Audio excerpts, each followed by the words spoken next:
അത് വേറെ പറയുന്നുണ്ട്, അതിരിക്കട്ടെ.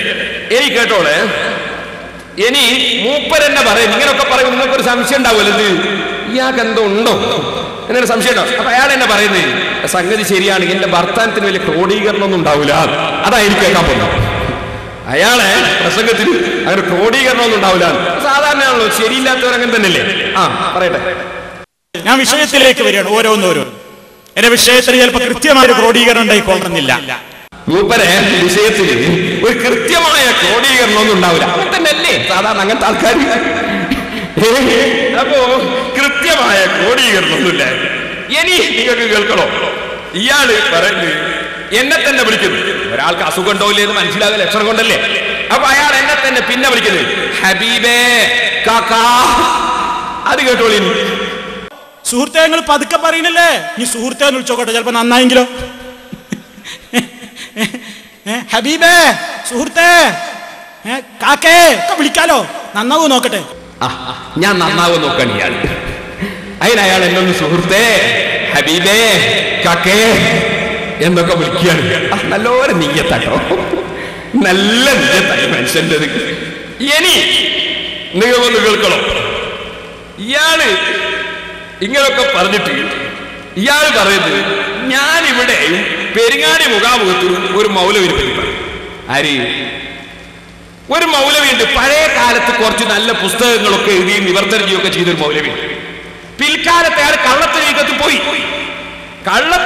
പോയിട്ട് കൂത്തുപറമ്പിനടുത്ത് വേങ്ങാട് തരീക്കത്തിന്റെ സെയ്സിന്റെ അടുക്കൽ അയാൾ പ്രസംഗിക്കാൻ ക്ഷണിക്കപ്പെടുകയും വരികയൊക്കെ ചെയ്തു. അങ്ങനെ കള്ളത്തരീക്കത്തിൽ പോയി പിഴച്ചുപോയ ഒരു മൗലവി. ആ മൗലവി പിന്നീട് ആ കള്ളത്തരീക്കത്തിൽ കടന്നാൽ ഈ ജിന്നിന്റെ ചില സേവകളും പരിപാടികളൊക്കെ ഉണ്ടാവും. അപ്പൊ അവർക്ക് സാധാരണ നിലയ്ക്ക് സാധാരണ മാനസികാവസ്ഥ ഉണ്ടാവില്ല. അപ്പൊ പലതും പറയുകയും പലതും എഴുതുകയും. അങ്ങനത്തെ ഒരു അവസ്ഥയിലേക്ക് നീങ്ങി. ഇത് പറയുമ്പോ സുന്നികൾക്കാർക്കും ബേജാറൊന്നും തോന്നണ്ട. അയാൾക്ക് ആദ്യം രോഗമൊന്നും ഇല്ലായിരുന്നു. പിന്നെയാണ് ഈ ഫീ ഖുലൂബിഹിം മറദുൻ ഫസാദഹുമുല്ലാഹു മറദ എന്ന് ഖുർആൻ പറഞ്ഞതുപോലെ ഈ കള്ളത്തരീക്കത്തിന്റെ രോഗം വന്ന് മാനസികമായി അസ്വസ്ഥതയുണ്ടായവരാണ്. അയാളുടെ പേരാണ് KVM പന്താവൂർ. നിങ്ങൾക്ക് സംശയം വേണ്ട, ഞാൻ പറയാം. KVM പന്താവൂർ. അപ്പൊ നിങ്ങളൊക്കെ ചിലപ്പോൾ നിങ്ങളുടെ വീട്ടിലൊക്കെ KVM പന്താവൂർ ഇതിലെ ബുക്ക് ഉണ്ടാവും. ആദ്യകാലത്ത് എഴുതിയതാണ്, വലിയ കുഴപ്പമൊന്നും ഉണ്ടാവില്ല. പിന്നീടാണ് അയാൾ കള്ളത്തരീക്കത്തിൽ പോയത്. ഈ കള്ളത്തരീക്കത്തിൽ പോയത് നമ്മളെ തന്നെ ആരിങ്ങൾക്ക് പലർക്കും അറിയില്ല. അതായത് അവരാ വിവരറിയില്ല. ഒരു KVM പന്താവൂരിന്റെ വീട്ടിൽ പോയിട്ട് അയാളെ കൊണ്ടാ പോകുന്നത് നോക്കലല്ലോ നമ്മുടെ ആരിമികൾക്കും നമ്മുടെ പ്രവർത്തകന്മാർക്കൊന്നും പണി. പിന്നെ നിങ്ങളെങ്ങനെ അറിഞ്ഞു? എനിക്ക് ഇത് തന്നെയാ വേണ്ടി. അതായത് എനിക്ക് ഈ മൗലവിമാരെ നോക്കലെന്നെ എന്റെ ഡ്യൂട്ടിയാണ്. അപ്പൊ ഈ KVM പന്താവൂര് എന്ന് പറയുന്ന ആള് അങ്ങനെ പിഴച്ചുപോയ ഈ KVM പന്താവൂര് പല തോന്നിവാസങ്ങളും പുസ്തകത്തിൽ എഴുതാൻ തുടങ്ങി.